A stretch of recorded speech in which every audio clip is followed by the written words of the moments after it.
আমি এখন আইনমন্ত্রীকে তার বক্তব্য পেশ করার জন্য অনুরোধ জানাচ্ছি। আপনার সময় 15 মিনিট। মাননীয় স্পিকার, গত কয়েকদিন ধরে সোশ্যাল মিডিয়ায় এবং আজকে সংসদে বসে মাননীয় বিরোধী দলীয় নেতাদের, বিরোধী দলের সদস্যদের সংবিধান, আইন, রাজনীতি, আন্দোলন, অভ্যুত্থান, বিপ্লব সম্পর্কে যে কথাগুলো শুনছি, আর মনে হচ্ছে আমার 30 বছরের পেশাগত জীবনের শিক্ষা, আমার 30 বছরের আইনজীবী হিসেবে যে অভিজ্ঞতা, তা কি সব মিছে, সবই ভুল, সবই কি মিথ্যে, এইটা মনে হচ্ছে। কিছুক্ষণের মধ্যেই আমার সম্বিত ফিরে আসার পরে মনে হলো বিরোধী দলের মাননীয় সদস্যরা ওনারা জানেনই না ওনাদের কিসের উপরে আন্দোলন বক্তব্য রাখছেন। ওনাদের প্রথম বক্তব্য ওনারা সংবিধান মানেন না, অথচ আজকের যে প্রশ্ন 10 ধারার প্রশ্নের প্রথম কথাই বলা আছে, সংসদ সদস্য নির্বাচনের ফল ঘোষিত হওয়া 30 পঞ্জিকা দিবসের মধ্যে যে পদ্ধতিতে জাতীয় সংসদের প্রথম অধিবেশন আহ্বান করা হয়েছে সেই পদ্ধতি অনুসরণ করে ওই পদ্ধতিটা হলো সাংবিধানিক পদ্ধতি। একদিকে বলবেন 72-এর সংবিধান মানবেন না, আর একদিকে পদ্ধতি নেবেন সাংবিধানিক পদ্ধতি। মাননীয় স্পিকার, আজকে আমার বিরোধী দলের সদস্যরা যে বক্তব্য দিচ্ছেন, যে শপথ নিয়েছেন, সেই শপথ নিয়েছেন, নির্বাচিত হয়েছেন ওই সংবিধানের আলোকে। ওই বিরোধী দলীয় সদস্যরা যে অধ্যাদেশের উপরে, আদেশের উপরে নির্ভর করছেন, ওই আদেশের 12 ধারাটা পড়ে দেখেন। ওনারা জুলাই সনদকে সংবিধানে জুলাই সনদ অন্তর্ভুক্ত করার ব্যবস্থা গ্রহণ করা হবে বলে সেই আইনে উল্লেখ করা হচ্ছে। সুতরাং আমাদের বুঝতে হবে 72-এর সংবিধান আমাদের কাছে বেসিস। এটা 24-এর জুলাই বিপ্লব উত্তর সময়ে, গণ অভ্যুত্থান উত্তর সময়ে এই ম্যান্ডেটটা জনগণ আমাদেরকে দিয়েছে। এই সংবিধানকে সামনে রেখে যাবতীয় কার্যক্রম পরিচালিত হবে এবং যাবতীয় কার্যক্রমে আমরা সংশোধনী আনতে পারবো সংবিধানে। মাননীয় স্পিকার, আমরা এখানে যখন বক্তব্য দিচ্ছি তখন সেই বক্তব্যের কেন্দ্রবিন্দু হলো জুলাই সনদ। জুলাই সনদকে ইফেক্টিভ করার জন্য একটি জুলাই আদেশ জারি করা হয়েছে, একটি গণভোট অধ্যাদেশ জারি করা হয়েছে। সবকিছুর কেন্দ্রবিন্দুতে আছে জুলাই সনদ। জুলাই সনদের 6টি প্যারাগ্রাফে দেওয়া আছে। 6টি প্যারাগ্রাফের মধ্যে প্যারাগ্রাফ 6-এর কটা যদি একটু দেখেন, সেই 6-এর কয়ের আন্ডারে অনুচ্ছেদ 1 থেকে 47 আছে। সেই 6-এর কয়ের প্রথম শর্তই হলো, মাননীয় স্পিকার, সংবিধান সংশোধন সাপেক্ষে সংস্কারের বিষয়সমূহ। আপনারা যে প্রশ্নগুলো গণভোটে দিয়েছেন, ইচ অ্যান্ড এভরি প্রশ্ন সংবিধান সংস্কার সাপেক্ষে। মাননীয় স্পিকার, আমরা যারা বিএনপি করি আমরা একটু সহজ সরল, জুলাই বিপ্লবীদের মতো একটু আবেগী, জুলাই বিপ্লবীদের মতো জন আকাঙ্ক্ষার কথা চিন্তা করি, জনগণের কথা চিন্তা করি। আপনি জুলাই সনদের 22 অনুচ্ছেদে যে দেখেন, মাননীয় স্পিকার, আমি যদি বলি বিএনপি এই আবেগ নিয়ে এই জুলাই সনদকে ধারণ করে, মাননীয় স্পিকার, জাতীয় সংসদে নারী প্রার্থী দিয়েছিলেন প্রায় 5%। এই সনদে 22-এ বলা আছে, যদি আমি এইভাবে বলি, জুলাই জাতীয় সনদ 2025 স্বাক্ষরের পরবর্তী সাধারণ নির্বাচনে প্রতিটি রাজনৈতিক দল বিদ্যমান 300 সংসদীয় আসনের জন্য প্রার্থী মনোনয়নের ক্ষেত্রে কমপক্ষে 5% নারী প্রার্থী মনোনয়ন দিবে, তবে এটি সংবিধানে উল্লেখ করা হবে না। মানে স্পিকার, আমরা ওই যে জুলাই সনদকে ধারণ করি বুকে, আমাদের রক্ত প্রবাহে জুলাই সনদ মিশে আছে, সেইটাকে ধারণ করেই বিএনপি নারী প্রার্থীকে দিয়েছিলেন। ওনারা জুলাই সনদ বলছেন, জুলাই সনদ বলতে বলতে ওনাদের মুখে ফেনা উঠে যাচ্ছে। এইটা স্বাক্ষরের পরে যে নির্বাচন গেছে সেই নির্বাচনে একজন নারী প্রতিনিধিকে ওনারা মনোনয়ন দেননি। মাননীয় স্পিকার, জুলাই সনদের 23 অনুচ্ছেদে রাখেন, 23 অনুচ্ছেদে বলা আছে ডেপুটি স্পিকার পদে বিরোধী দলের থেকে, এই যে দেওয়া আছে আপনি পড়েন। আপনি মাননীয় স্পিকার, জুলাই সনদের 23 অনুচ্ছেদে বলা আছে, আপনি আমাকে অ্যাড্রেস করেন, মাননীয় ওনাকে স্পিকার, বলবেন না। 23 অনুচ্ছেদে বলা আছে বিরোধী দলের থেকে ডেপুটি স্পিকার দেওয়া হবে। আমাদের মাননীয় প্রধানমন্ত্রী, আমাদের সংসদীয় দলের নেতা জুলাই সনদকে বুকে ধারণ করেছেন, চেতনায় ধারণ করেছেন, আর করেছেন বলেই ডেপুটি স্পিকার পদটি তাদেরকে অফার করা হয়েছিল। মাননীয় স্পিকার, ওনারা জুলাই সনদ ধারণ করেননি, ডেপুটি স্পিকার পদ ওনারা নেননি। মাননীয় স্পিকার, ওনারা প্রশ্ন তুলেছেন জুলাই সনদ না 72 সংবিধান, জুলাই সনদ না সংবিধান। মাননীয় স্পিকার, আমাদের 1972 সালের যে সংবিধানের আলোকে এই সংসদ রচিত হয়েছে, গঠিত হয়েছে, সেই 72-এর সংবিধানের সাথে বাংলাদেশের লাখো শহীদের রক্তের ঋণ জড়িয়ে আছে। সেই সংবিধানের সাথে লাখো মামুনের ইজ্জত এবং সম্ভ্রম জড়িয়ে আছে। এই সংবিধান যতবার সংশোধন হয়েছে, সেই সংশোধনের মধ্যে 72 থেকে 75 পর্যন্ত একদলীয় শাসনামলে প্রায় 30,000 বিরোধী রাজনৈতিক কর্মীদের হত্যার রক্ত জড়িয়ে আছে। এই সংবিধানে এমন সংশোধনী আছে যেটা পৃথিবীর ইতিহাসে অত্যন্ত বিরল। পৃথিবীর ইতিহাসে মাননীয় স্পিকার, সামরিক শাসনের মধ্য দিয়ে বাংলাদেশের গণতন্ত্রের দ্বার উন্মোচন করে দেওয়া হয়, এটার একমাত্র উদাহরণ বাংলাদেশে শহীদ রাষ্ট্রপতি জিয়াউর রহমান করেছিলেন। যে কারণে আমরা বলি বাংলাদেশের যা কিছু শ্রেষ্ঠ অর্জন, তার সবকিছু এসেছে শহীদ রাষ্ট্রপতি জিয়াউর রহমান এবং তার পরিবারের হাত ধরে। আমরা বাংলাদেশের মুক্তিযুদ্ধ এনেছি, আমরা বাংলাদেশের সাংবিধানিক সংশোধনী বহুদলীয় গণতন্ত্র এনেছি, ন্যায় বিচারের পথ উন্মুক্ত করার জন্য আমরা বাংলাদেশের বিচার বিভাগের স্বাধীনতা এনেছি। আমরা 82 থেকে 90 পর্যন্ত বেগম খালেদা জিয়ার নেতৃত্বে জাফর, জয়নাল, দীপালি সাহা, কাঞ্চন, রাউফুন, বসুনিয়া, শাহজাহান, সিরাজ, জেহাদ, নূর হোসেন, ডাক্তার শামসুল আলম খান মিলনের রক্তের বিনিময়ে আমরা 90 সালের যে গণ অভ্যুত্থান ঘটিয়েছিলাম, তার প্রেক্ষিতে মাননীয় স্পিকার, 91 সালে যে পার্লামেন্ট এসেছিল, সেই পার্লামেন্টে আমাদের মাননীয় প্রধানমন্ত্রী, আমাদের প্রয়াত নেত্রী বেগম খালেদা জিয়া বাংলাদেশের সংসদীয় গণতন্ত্র এনেছিলেন, যার কারণে আজকে ওনারা এক্সারসাইজটা করতে পারছেন। মাননীয় স্পিকার, আমার বন্ধুরা আইনের কিছু ফেলাসাজ ব্যাখ্যা দিয়েছেন। ওনারা বলেছেন আদেশ আইন, আমিও বলছি আদেশ আইন। কোন আদেশ আইন সেটা ওনারা বুঝতে পারছেন না। মাননীয় স্পিকার, 1897 সালের একটা আইন আছে যেটার নাম general clauses act. General clauses অ্যাক্টের সেকশন 20 থেকে 24 পর্যন্ত আমার বন্ধুদের পড়তে বলবো। সেখানে বলা আছে অ্যাক্ট অফ পার্লামেন্টের আন্ডারে অথবা রেগুলেশনের আন্ডারে কোনো অথরিটিকে যদি কোনো অর্ডার পাস করার অথরিটি দেওয়া থাকে, তাহলে সেই অর্ডারটা আইনের উপর রূপ পাবে। মাননীয় স্পিকার, জুলাই আদেশটা দেখবেন এবং অধ্যাদেশটা দেখবেন। অধ্যাদেশের উপরে লেখা আছে আর্টিকেল 93 অব দি কনস্টিটিউশনের আন্ডারে এই অধ্যাদেশ জারি করা হয়েছে। আর অর্ডার যেটা ওনারা দেখাচ্ছেন, ওই অর্ডারের কোন জায়গায় কোন আইনের ব্যাকিং এই অর্ডার পাস করা হয়েছে? Nothing like that. মাননীয় স্পিকার, 190 বছরের ব্রিটিশ শাসনের বিরুদ্ধে রাজনৈতিক সমঝোতার ভিত্তিতে 1947 সালে ভারত পাকিস্তান স্বাধীন হয়েছিল, বিভক্ত হয়েছিল। সমঝোতার ভিত্তিতে ভারত রাষ্ট্র পরিচালনা করেছিলেন, 3 বছর পরে তারা সংবিধান পেয়েছিল। সমঝোতার ভিত্তিতে পাকিস্তান 9 বছর পরে সংবিধান রচনা করতে পেরেছিলেন।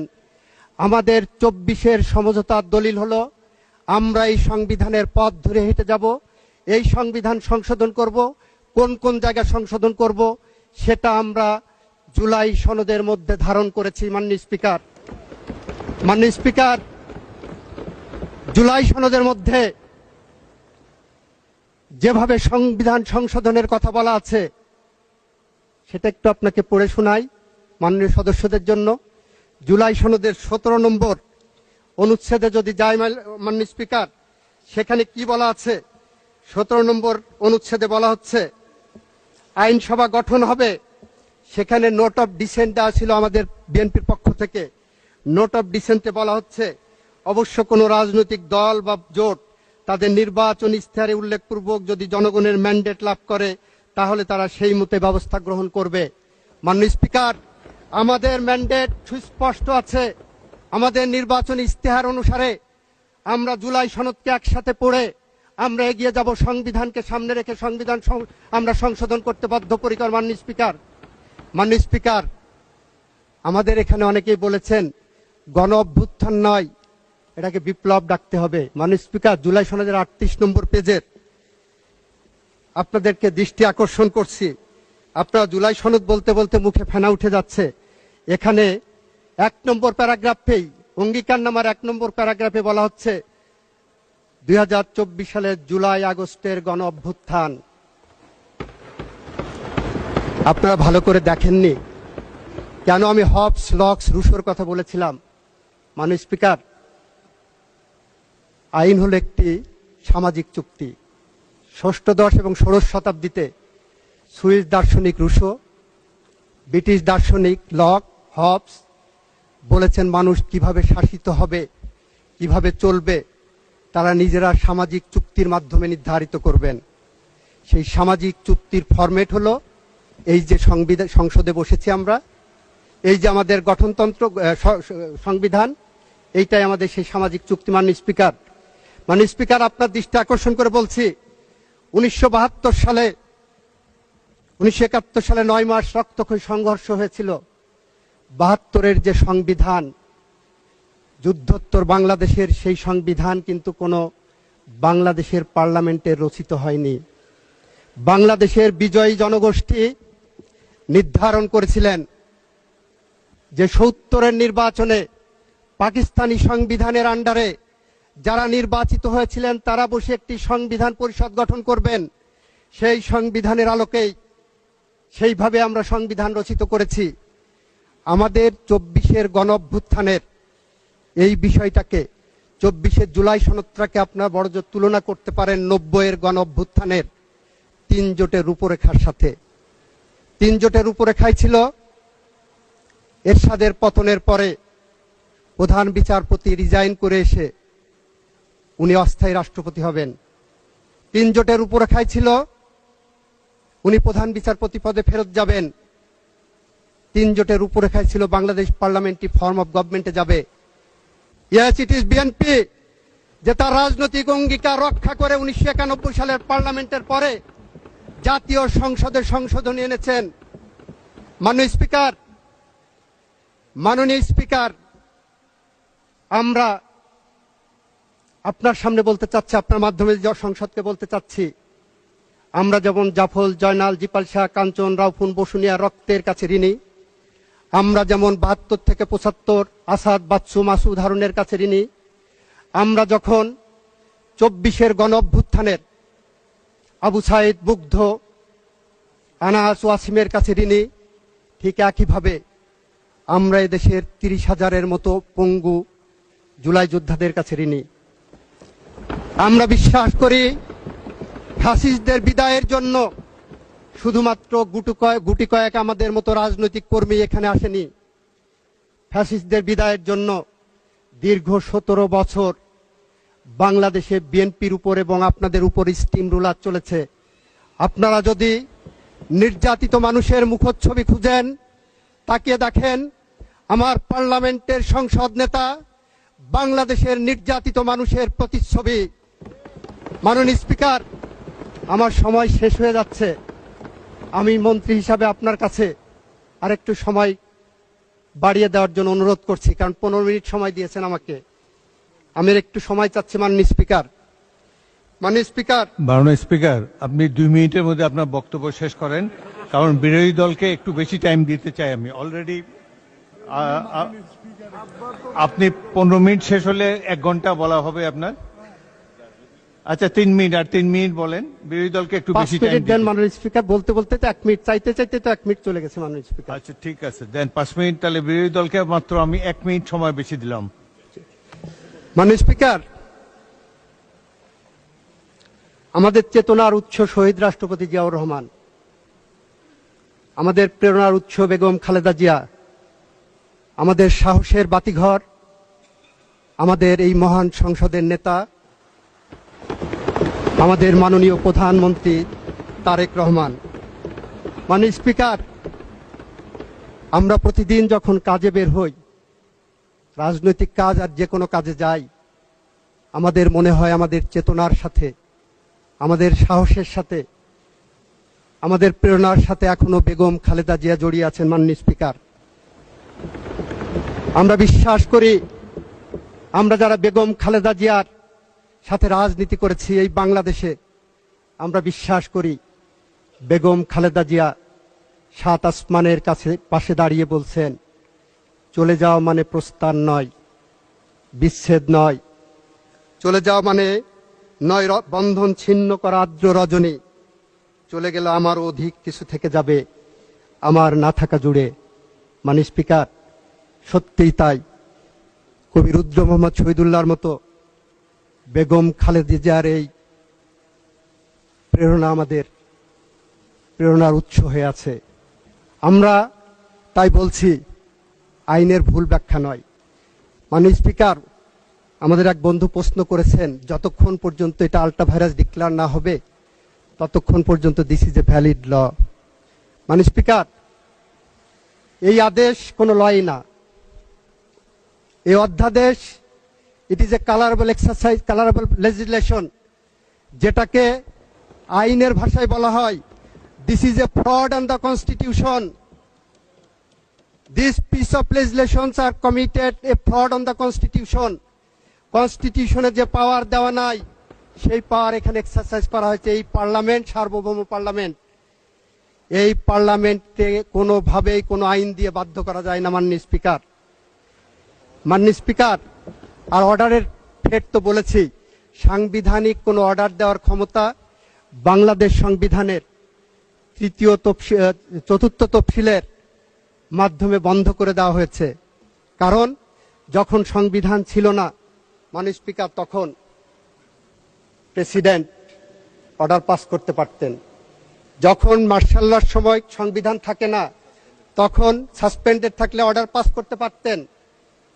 কিন্তু যখন সংবিধান থাকে, আমাকে প্রশ্ন করা হয়েছে, মাননীয় অ্যাটর্নি জেনারেল, আপনি কোন ক্ষমতা বলে অ্যাটর্নি জেনারেল দায়িত্ব পালন করেছিলেন? যে ক্ষমতা বলে এনসিপির বর্তমান চেয়ারম্যান শপথ নিয়েছিলেন, ওই ক্ষমতা বলেই আমি দায়িত্ব পালন করেছি। মাননীয় স্পিকার, আমার বন্ধুদের বলতে চাই, এই সংকটময় অবস্থায় রাষ্ট্রপতির সামনে রাষ্ট্র রক্ষা করার একটা দায়িত্ব ছিল। আর্টিকেল 64 যদি ওনারা পড়ে দেখেন, আমি অনুরোধ করব, attorney general is for Bangladesh, not of the government of Bangladesh. এই বাংলাদেশকে সঠিক পথে ডাইরেকশন দেওয়ার জন্য I was appointed as the Attorney General for Bangladesh. Article 64টা একটু পড়ে দেখতে বলবো। মাননীয় স্পিকার, আমি পরিশেষে বলবো, আমাদের মাননীয় স্বরাষ্ট্রমন্ত্রী একটি প্রস্তাব দিয়েছেন।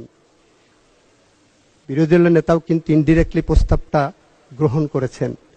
উনি বলেছেন সদস্য সংখ্যা 50-50 হলে ভালো হয়। মাননীয় স্পিকার, বিচার মানেই তালগাছটা আমার। 219 জন সংসদ সদস্যের প্রতিনিধিরা পাবেন 50%, 77 জনের প্রতিনিধিরা পাবে 50%। এটা কোথায় আছে মাননীয় স্পিকার? পৃথিবীর কোন জায়গা আছে? এটা কি বৈষম্য না? এটা কোন আইনে আছে? সে কারণে আমি বলবো, আমাদের মাননীয় স্বরাষ্ট্রমন্ত্রী যেটা প্রস্তাব করেছেন, একটি সংসদীয় কমিটি গঠন করার জন্য, বিশেষ কমিটি, সেই কমিটি সংবিধান সংশোধনের জন্য যে বিশেষ কমিটি গঠন করার প্রস্তাব করেছেন, মাননীয় বিরোধী দলীয় নেতাও যেটাকে অ্যাকসেপ্ট করেছেন। আপনি একটি কমিটি গঠন করে দেন, এই সংসদ একটি কমিটি গঠন করুক, সেখানে আমরা সবকিছু আলোচনা করে চুলচেলা বিশ্লেষণ করে জুলাই সনদের পথ ধরে আসেন আমরা এমন একটি সংশোধনী আনি, যে সংশোধনী বাংলা। ধন্যবাদ মাননীয় মন্ত্রী, অত্যন্ত প্রাণবন্ত আলোচনা।